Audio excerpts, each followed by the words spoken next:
সবাই কেমন আছেন? আজকে আসলাম কক্সবাজার থেকে। আজকে রাত্রে 11টায় চলে যাব আমরা ঢাকার উদ্দেশ্যে। তাই যাওয়ার আগে একটু ওই যেই কক্সবাজার শুটকি পল্লীতে একটু ঘুরতে আসলাম। কিছু কেনাকাটার জন্য আসলাম। দেখা যাক। আগে প্রথমে শুটকি পল্লীটা আমি পুরোটা ঘুরতেছি।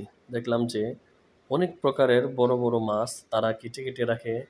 এখানে আবার একটা জিনিস খেয়াল করতে হবে, শুধু শুটকি কিনলে চলবে না, শুটকি রান্নায়ও ভালো হতে হবে এবং শুটকি কোনটা রান্না যায় এবং কোনটা রাঁধতে পারে না, কোনটা আমাদের দিকে হয়। যেমন আমাদের দিকে লটকা শুটকিটা সবাই একটু পছন্দ করে, এই শুটকিটা মোটামুটি জনপ্রিয়।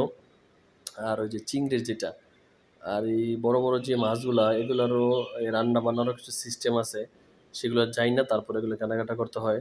এই মাছগুলা তারা সাজিয়ে রেখেছে এবং আজীব এক জিনিস, এগুলা জেতা থাকলেও যে অবস্থা, মানে মাছ মরার পরও ঠিক এত দামই থাকে। এই যে এটা হচ্ছে কিছু এই চিংড়ি, তারপরে মলায়া, লইট্কা এগুলো তারা সাজিয়ে রেখেছে। এগুলা তারা 600 টাকা কেজি করে বিক্রি করছে। আর লটকা বিক্রি করছে মোটা আজকে 1300 টাকা কেজি। 1300 টাকা কেজি করে তারা বিক্রি করতেছে এবং এই আসলে কত প্রকার যে মাছ আছে সেটা এই সব পল্লীতে না আসলে